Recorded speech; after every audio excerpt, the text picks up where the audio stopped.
Ganito pala mga besh ang pinagbabawal na teknik.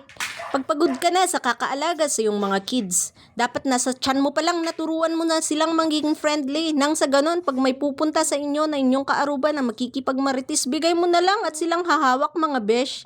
Pwede ring pahawak sa kanyang kuya at sila makikipagmaritis. Tingnan mo, happy-happy pa sila kahit na sila aalis. Pwede ring paalaga sa kanyang mga kuya at kalaro na lang nila pati anak ng ating kaaruba. Nang sa ganun, ma-promote ka na lang na supervisor nila. Pero ingat-ingat mga besh, baka mas lalong may stress. Pwede ring ilagay mo sa basket nang sa ganun makulong ang ating batang maliit. Nang sa ganun, manahimik ang buhay mo kahit saglit.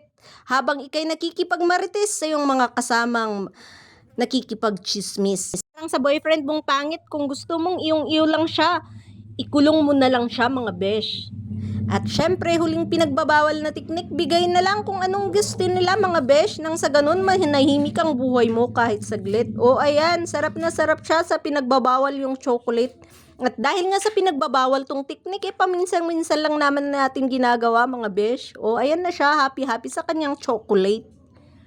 Lalo palang mahirap magtagalog mga besh pag tayo'y sinisipan, pero dahil walang may content o